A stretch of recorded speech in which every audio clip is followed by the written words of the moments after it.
মানবিকতা, মনুষ্যত্বের জ্ঞান। আসুন গ্রহণ করি।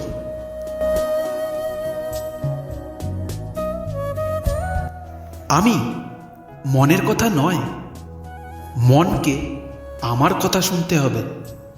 কিছু নিয়ম ও ছন্দের দ্বারায় নিজের জীবনকে তৈরি করতে হবে।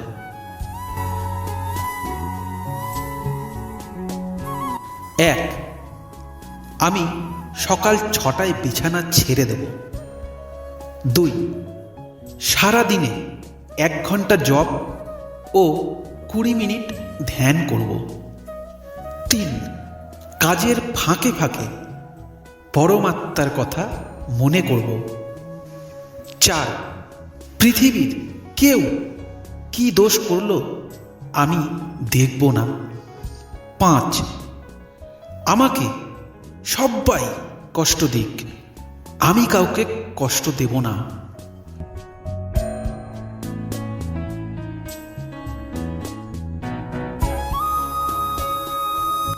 6, পরমাত্মাকে প্রাণ দিয়ে ভালোবেসে তার চরণে নয়ন জল অর্পণ করব। 7, সকল আশা ও বন্ধন ত্যাগ করে সংসারে সমস্ত কর্তব্য করব।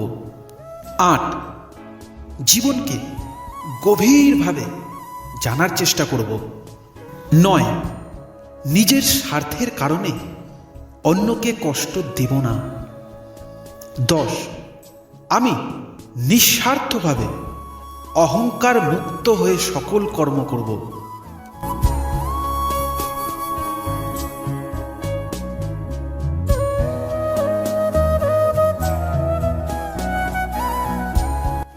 11, নিজের চোখে জল থাকলেও অন্যের মুখে হাসি ফোটাতে চেষ্টা করব।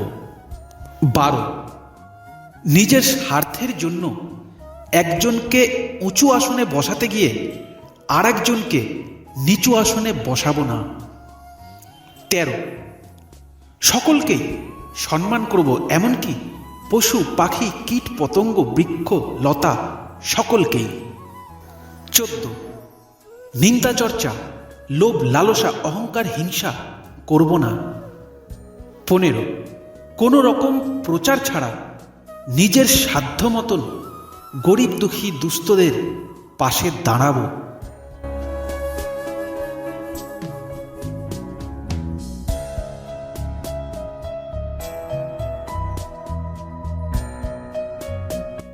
16, পৃথিবীর সকল জীবের প্রতি কল্যাণ চিন্তায় আমার মনকে কাজে লাগাব।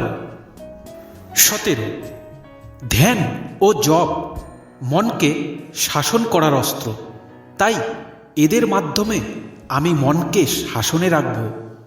18, প্রতি মুহূর্ত আমি কি করছি সেদিকে নজর রাখব, যেন কোনো কর্ম আমার অজান্তে না হয়ে যায়।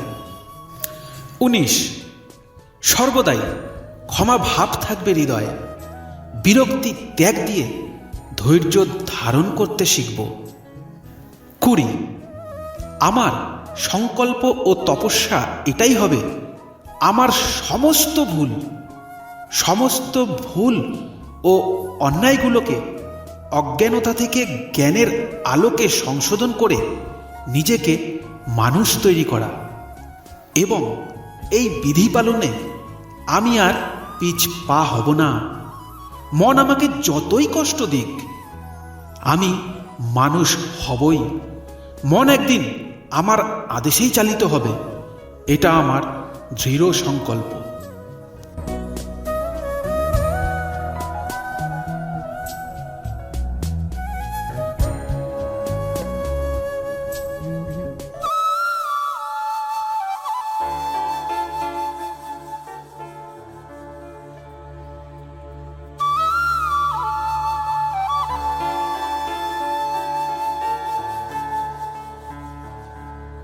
মানুষ কাকে বলে? রক্ত মাংস চক্ষু চুল, এদের মানুষ ভাবাই ভুল। এরা কেবল দেহ মেশিনের ক্ষুদ্রতম অংশ। নখ দাঁত জিভ আরও আছে এই দেহ মেশিনের বংশ। এই মেশিনেই বিরাজ করে মন নামক এক মহাজন। কিছুই নেই তার কাছে, তবুও আমার সব কিছুতেই জড়িয়ে যে তার বন্ধন। সুখের খোঁজে মন পাখি চাহিদার ডিম পারল, সেই চাহিদাই বড় হয়ে নিজ স্বার্থ শিখাইল। স্বার্থ আমায় শিখিয়ে দিল সুখের প্রয়োজন। আমি মানুষ ভুলেই গেলাম, নিজেই জানি না কখন। অন্যকে সুখ দিতে গিয়ে যদি নিজেও কষ্ট করি, তবুও সেই কষ্টের থেকে আসবে শান্তির তরী। মানবিকতা গল্প নয়, নয়তো কোনো বিশ্বাস। সত্য প্রমাণ আছে ইহার, দিতে হয় না আশ্বাস। হিংসা ছাড়ো, ধৈর্য ধরো, বিরক্তিকে ডেকো না। অহংকারের জ্বালায় পড়ে ভুলেও ক্রোধ করো না। আমি মানে কে সেটাই জানা হলো না।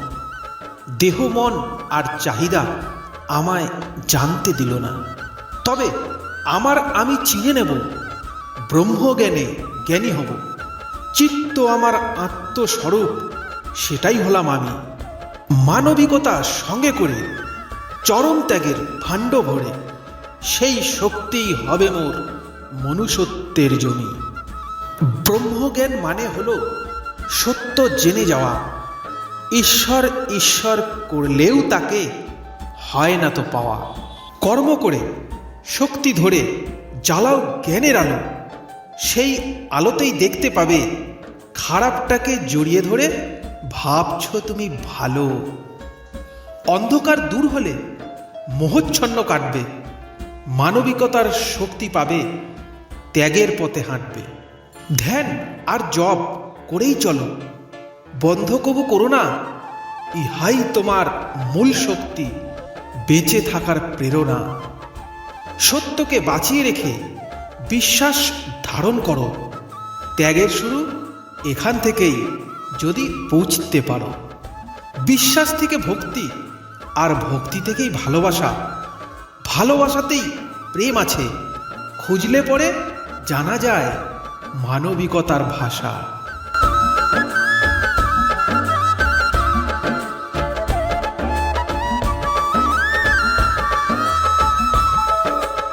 তাহলে চলুন মানবিকতার ছন্দটাকে একটু বুঝে নেওয়া যাক।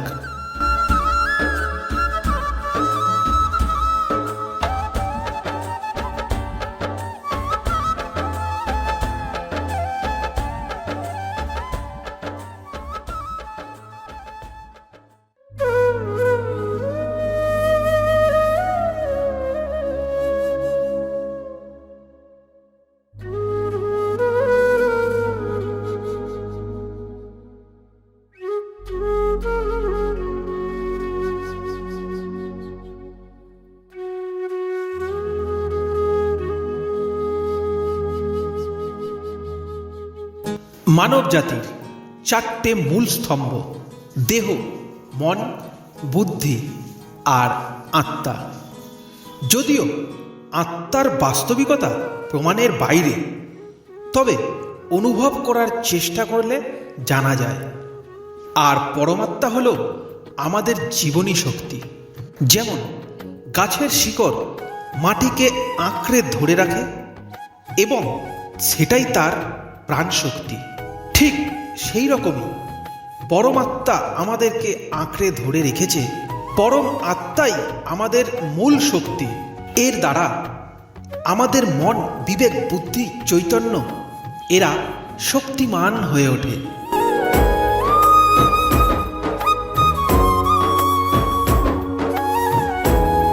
দেহের দুর্বলতাকে মনের শক্তি দ্বারা চালিত করা যায়, কিন্তু মনের দুর্বলতাকে দেহের শক্তি দ্বারা চালিত করা যায় না। আমরা সারাদিনে অনেক অনেক অপ্রয়োজনীয় কর্ম করি, যেমন মিথ্যা, অহংকার, হিংসা, বিভিন্ন ধরনের কুকর্ম করি। এগুলো করা থেকে নিজেকে আটকাতে পারলেই জানতে হবে আমি পরমাত্মার সাথেই আছি, আর এটাই পরমাত্মার অনুভূতি।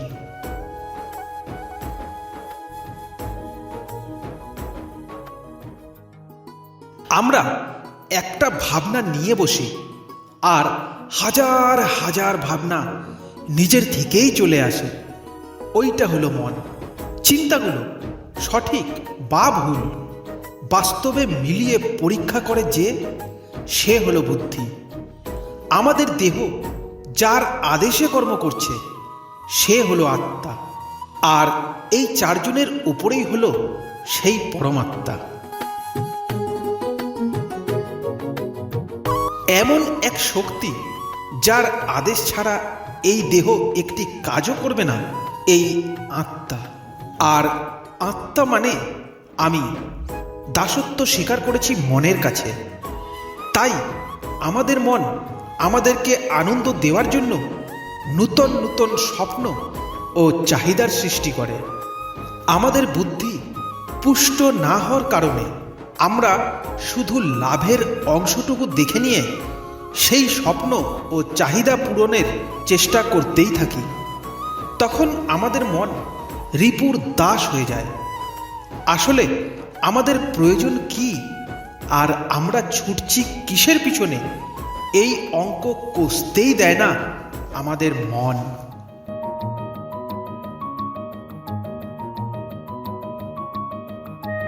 জীবনে বেঁচে থাকার উদ্দেশ্য হলো আনন্দ লাভ করা।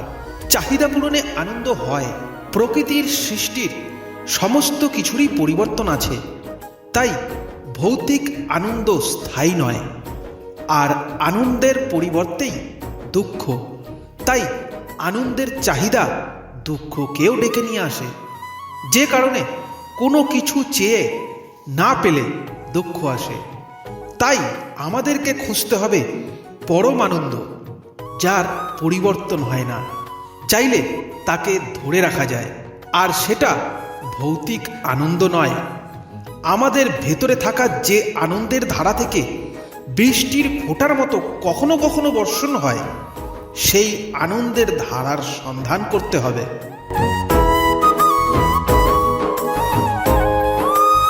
মনের ধর্ম চিন্তা করা।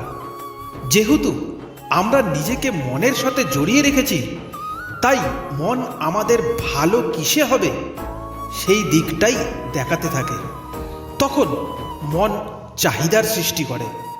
আমরা সেই চাহিদা পূরণ করলে মন শান্তি পায়।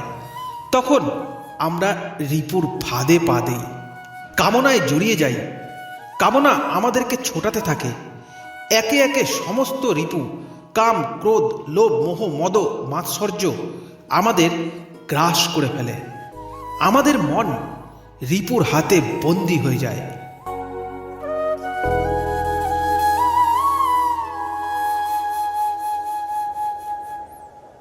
মন আমাদের চিন্তা দিয়ে চলে যায়।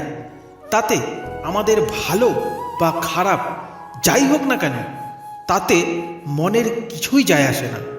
আত্মহত্যা করে মানুষ এই মনেরই কারণে। আবার ক্যান্সারের মতন রোগ নিয়েও বেঁচে থাকার লড়াই করে মানুষ এই মনেরই কারণে। পার্থক্য, যে আত্মহত্যা করে সে নিজেকে মনের সাথে জড়িয়ে রেখে মনের সিদ্ধান্ত মতো চালিত হয়েছে। আর যে বেঁচে থাকার লড়াই করছে সে নিজের মনকে বেঁধে নিজের মতো করে চালিত করছে।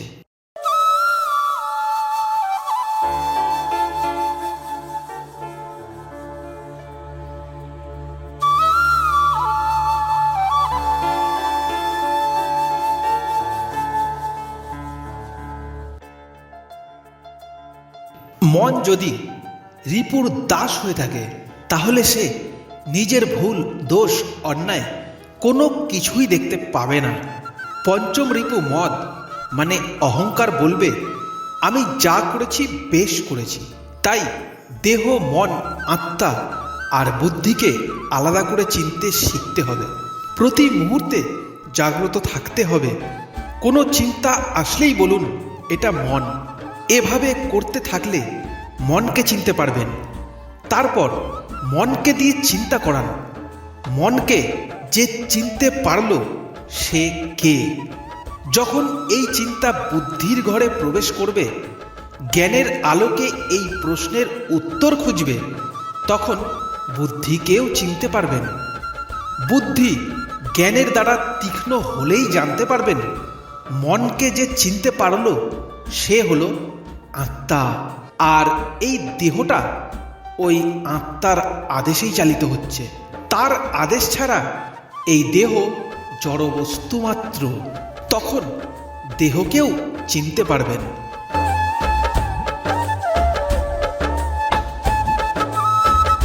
একটি গাড়ি যেমন পাকা ড্রাইভার ছাড়া রাস্তায় সঠিকভাবে চলবে না, তেমনি এই দেহের ড্রাইভার মানে আমি পাকা না হলে এ দেহ গাড়ি বেতালা চলবে।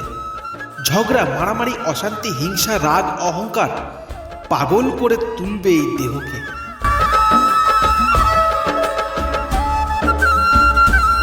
মানবিকতার জ্ঞান প্রতিটি মানুষের মধ্যে থাকার বিশেষ প্রয়োজন আছে, কেননা একমাত্র মানুষই পারে জ্ঞানের আলোকে তার নিজের বুদ্ধির বিকাশ ঘটিয়ে নিজেকে সঠিক পথে চালিত করতে। পশু পাখি, জীবজন্তু, কীট পতঙ্গ, মৎস্য, বৃক্ষলতা ইত্যাদি এদের দ্বারা বুদ্ধির বিকাশ ঘটানো সম্ভব হয় না। এটা জানা আবশ্যক। আমি কাউকে কষ্ট দিয়ে নিজে খুশি থাকতে পারবো না, আর এটা একদম বাস্তব সত্য। তাহলে আমাকে কেউ কষ্ট দিলে আমি তার সাথে ঝগড়া করে ফেলি কেন? আমার সাথে অন্যায় করার জন্য তাকে শাস্তি পেতেই হবে। তাহলে অন্যায়ের প্রতিশোধ নিতে গিয়ে আমি নিজেও অন্যায় করে ফেলি কেন?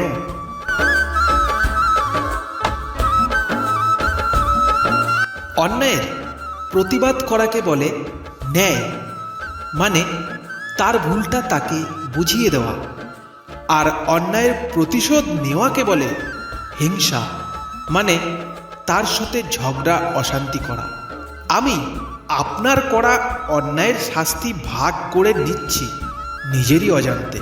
আমি যদি শান্ত থাকি, পৃথিবীর কোনো কিছুই আমার কোনো অনিষ্ট করতে পারবে না, আর এটা বাস্তব সত্য।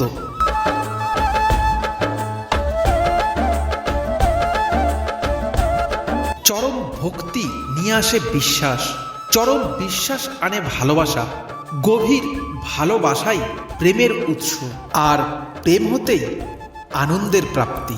তেমনি সাধনা নিয়ে আসে সিদ্ধি, আর সিদ্ধি প্রাপ্ত হলেই আনন্দ।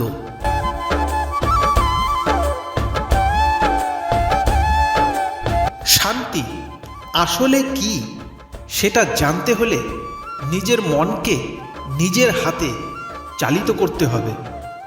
মনের ইচ্ছে মতো নিজেকে চালিত করলে হবে না। আপনি ঈশ্বরের চিত্রপট মানে ফটো, তাতেই আপনার ভক্তি অর্পণ করছেন। কিন্তু ওই ফটো আপনাকে বাস্তবিকে কি লাভ দিতে পারে ভেবে দেখেছেন? ওই ফটোটা আপনাকে কোনো লাভ দেবে না, এটা নিশ্চিত। কিন্তু ওই ফটোর কারণে আপনি লাভবান হবেন অবশ্যই, কেননা আপনি যেটা করছেন সেটা হলো ভক্তি, আর এটা একটা কর্ম, আর কর্মের ফল অবশ্যই ফলবে।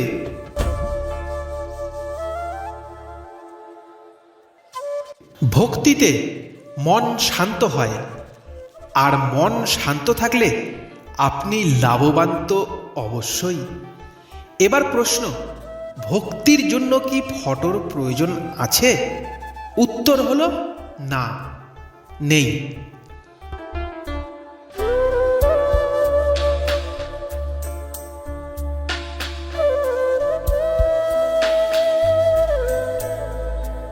যখন আত্মজ্ঞান লাভ হবে তখন কোনো কিছুরই প্রয়োজন হয় না। কিন্তু সাংসারিক জীব শূন্যকে ভালোবাসতে পারে না, তাই ভালোবাসার জন্য একটি আধারের প্রয়োজন হয়, আর সেটাই হলো ওই চিত্রপট। ভক্তি হলো মনের এক আনন্দময় স্থিতি, যে কারণে ভগবানকে ভালোবেসে কেউ যদি ঘন্টার পর ঘন্টা বসে কাঁদে তাতেও তার কষ্ট হয় না। কিন্তু বিষয়বস্তু বাসনায় কাঁদলে কষ্ট হয়।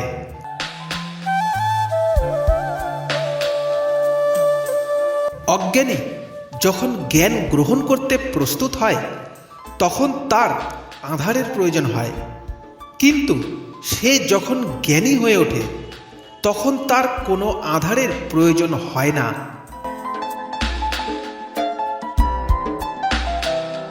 আমাদের মনের দ্বারায় চিত্ত চালিত হচ্ছে, জিনিসটাকে উল্টে দিলেই সমস্ত সমস্যার সমাধান হয়ে যায়। মানে চিত্ত দ্বারা মনকে চালিত করতে হবে, অসম্ভব গতিতে ছুটন্ত মনকে থামাতে হবে, এবং প্রায় অসম্ভব এই কর্মকে সার্থক করতে পারে কেবলমাত্র একটি কর্ম, আর তা হলো নিজেকে থামিয়ে দেওয়া।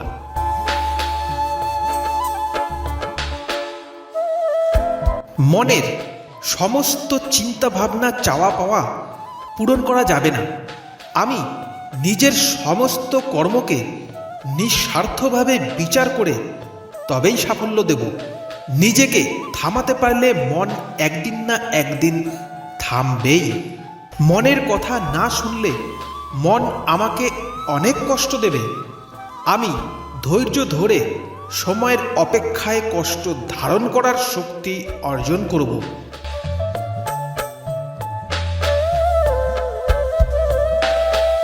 সংসার জীবনে আমাদের মন বিভিন্ন ধরনের স্বার্থ চাহিদা সৃষ্টি করে।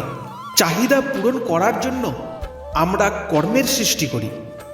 কর্ম যদি সেই চাহিদাকে সাফল্য দেয় তাহলে আনন্দ, আর নিষ্ফল হলে রাগ, দুঃখ, কষ্ট, অবসাদ সব কিছুই ঘিরে ধরবে।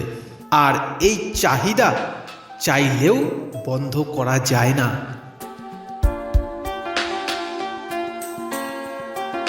কম বলতে হবে, শুনতে হবে বেশি। আমি যা জানি তা অন্যের থেকে শ্রেষ্ঠ, এই ধরনের ভাবনা থেকে অহংকার জন্ম নেয়। তাই সকলের ভাবনাকে সম্মান জানাতে হবে। আমার জ্ঞান যদি শ্রেষ্ঠ হয় তাহলে তা কর্মেই প্রকাশ পেয়ে যাবে। স্মরণে রাখতে হবে, অহংকার নিজের গর্ববোধকে বাড়ানোর চাহিদা।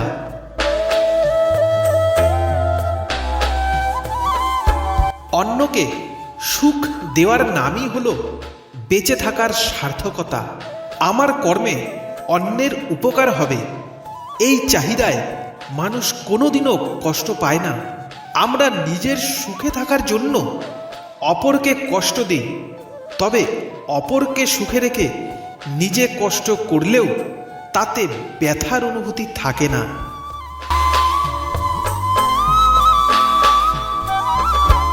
অশান্ত মনকে শান্ত করতে পারলেই শান্তি, কিন্তু এই মন অশান্ত হয় শুধুমাত্র চাহিদার কারণে।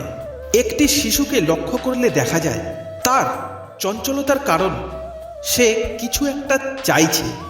তার চাহিদা পূরণ করে দিলে সে শান্ত হয়ে যায়, আর বারবার এইরূপ ঘটাতে থাকলে সে অশান্ত থেকে দুরন্ত হয়ে যায়।